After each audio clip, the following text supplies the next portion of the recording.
Hey everyone, this is Power, and today's video we're going to be discussing Thor in his new position of power, something Thor has been waiting for his whole life, and we're going to dive into this. But before we get into this video, I want you guys to hit the like button, hit the subscribe button, and also make sure you hit that bell because when you hit that bell, you'll get notifications, and that way, whenever I update or anything like that, you will get it and you will receive it from YouTube. So make sure you hit that bell button and become part of the notification squad. All right, so hopping into the Devourer King, where we open up, we see Mjolnir racing across the 10 realms. It appears that either Odin is narrating this or Silver Surfer Black is narrating. So one of them two, we're going to go with Silver Surfer Black and say that he's narrating this. But Mjolnir is carrying a message from the new Allfather that there's going to be peace following the conclusion of War of the Realms, or there's going to be thunder.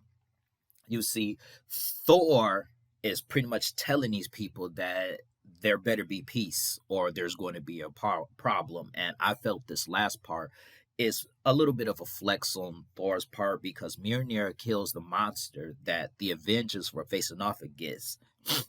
But I also felt like this was a message to the other 10 realms that this could be you if you disrupt that peace that I have restored since War of the Realms. Now, Mjolnir lands next to Cap's feet, where Tony Stark begins smiling, asking for a Sharpie, and begins to write on Mjolnir. Standing on the Bifrost, Thor recalls Mjolnir. Thor asks Sif if she saw that, which Sif replies she sees everything because Sif has taken the place of Heimdall as the overseer. But she may do things a little different to how Heimdall used to do things. But Thor smugly tells her that Odin himself couldn't throw his spear across the 10 realms in one throw, which is another flex on Thor's part because for some reason, since he became the Allfather, I swear on my life, this dude is just flexing. Thor sees Iron Man's note on Mjolnir telling him to enjoy his retirement, something that Thor isn't feeling too much. And one of the reasons why he's not feeling it too much is simply because before he became the God King, he essentially was someone who was aiming to be the king of Asgard, but he was still able to do what he wanted to do. He still was able to go hang out in Midgard, something that just doesn't go unnoticed by Sif, who actually wonders why he's so down, because inheriting his throne is something that he wanted. And for Thor, the truth is the grass isn't greener on the other side, where he muses and tells her what is a king to a god. And that's how you know that Thor is going to be doing things a little different from what Odin used to do. So when we get to his throne room, for example, we see that he hasn't gone with all gold like Odin has. Instead, he ends up going with a wood that he hammered from Yggdrasil itself, as well as the symbol on his chest, which is a Therizats. It's a symbol that means both defense and destruction. But not long after, we are met with the arrival of Loki, who is now king of the Frost Giants, after events of War of the Realms. But when he shows up here, he seems to be here to be a jerk to Thor, asking him how does it feel to sit on Odin's throne, and he talks about Thor's big speech. Now, we as the readers know that Loki has known Thor since he was a child, and how he feels about big speeches. So Loki is just taunting Thor, but before he can finish his sentence, Thor interrupts him, asking him, isn't it customary for a foreigner to bow before a king? He emphasized foreigner because of the simple fact is Loki, in actuality, is a frost giant for people who do not know that. Breaking news, Loki is a frost giant, not a god. And also because now that Loki's the king of the frost giants, when you come to someone's house, you gotta bow. And that's what something Thor's pretty much telling me, that you gotta bow. But when he gets up, he picks up Mjolnir. He grunts as he's talking to Loki. And that's something that doesn't go unnoticed by Loki, who talks to him about saying that he's never grunted when picking up Mjolnir. Now, this pisses Thor off because, in actuality, this is a threat to his worthiness. You're pretty much insulting that this man is worthy to pick up Mjolnir. And when he throws it, he stops it in mid-air, flexing on Loki, letting him know that he is the All-Fire Father. So he better watch what he say when he's in his presence. But as we are going to see, there is an eternal struggle within Thor. And, this internal struggle, it dates back since the War of the Realms, where, after he beat Malkalith and became God King, he is now struggling with the fact that Mjolnir is getting heavier. And he really doesn't know why it's getting heavier, but he's going to wish he hadn't known why when he finds out why it's getting heavier. Also, when he go out there to talk to the subjects or the citizens of Asgard, he ended up going into a mirror and he was talking to Mjolnir. He was practicing this big grandiose speech because to him he has to inspire the citizen and all this. Now Thor isn't really new to speeches per se.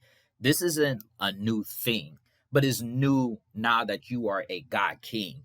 But before he could utter a word to the citizens of Asgard, as well as the simple fact is that it's kind of snowing, Galactus come crashing down on Asgard. Now, as you see how Galactus is messed up pretty damn bad at this point. I mean, the man has lost an arm, and it looks like he's been in like a flat out war right now. But I want you guys to remember back earlier what I said about let there be peace or let there be thunder. Thor kept true to that war. He ends up putting all that electricity on Galactus.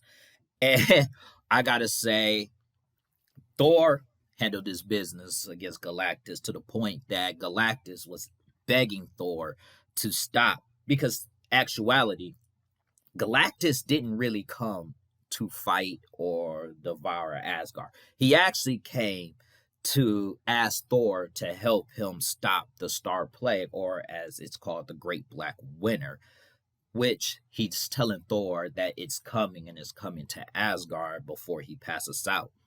And then when you see that after his arrival, you see that Yggdrasil is actually starting to die and wither away, which doesn't go unnoticed by the citizens in Heimdall. And we end up going to Thor, who called a meeting from every herald that Galactus ever had in the past. And as you can see Cosmic Ghost Rider. And just for those who don't know, Cosmic Ghost Rider miniseries was amazing. Let me know if y'all want me to cover that, but it's really, really good for the people who never read it. I'll recommend you guys go read it.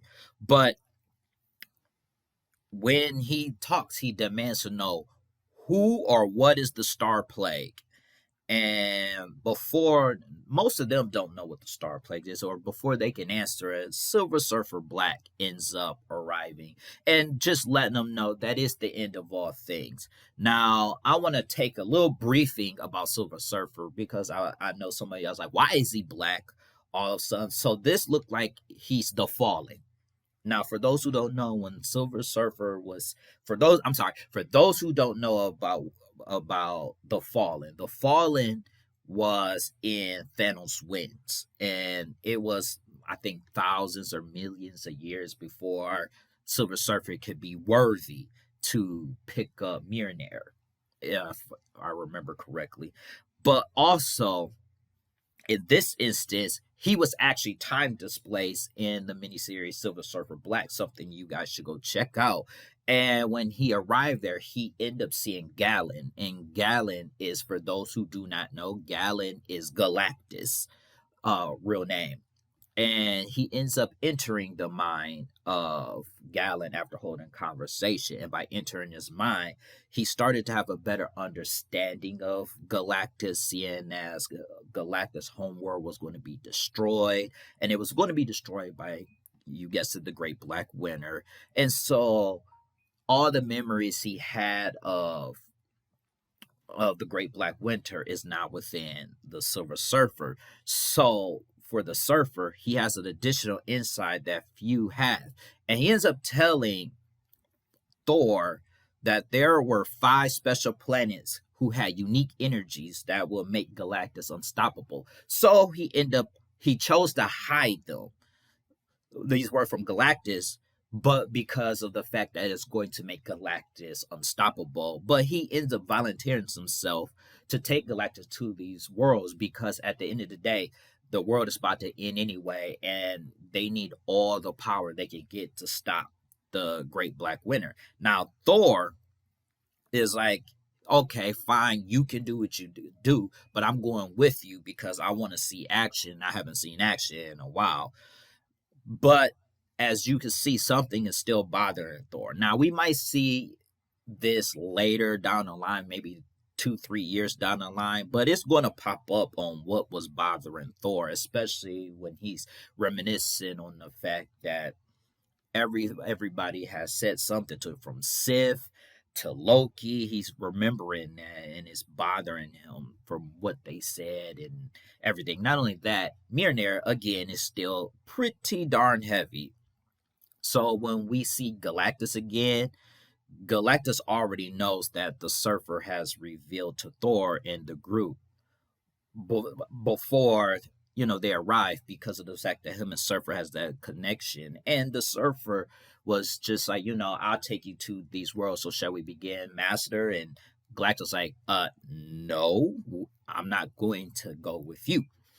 And he then explains that he's seen the Great Black Death twice and survived. Now, the first time you see the Great Black Death, it comes to you in the form of your own death. So when he saw it the first time, it was just nothing. It was just pure black, nothing but blackness.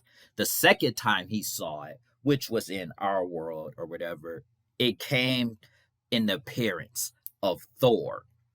And so he began to blast Thor, which some people thought he was killing Thor. Like, please don't kill him. But the reality is he was just feeding Thor cosmic energy. And he really pretty much said that he wanted to talk to Thor. He wanted Thor to be close to him. And the reason why he wanted Thor close to me, because of the simple fact, if Thor's going to be his end, he'll rather have a conversation, talk to him, and team up to beat the Great Black Winter before he dies by the hand of Thor.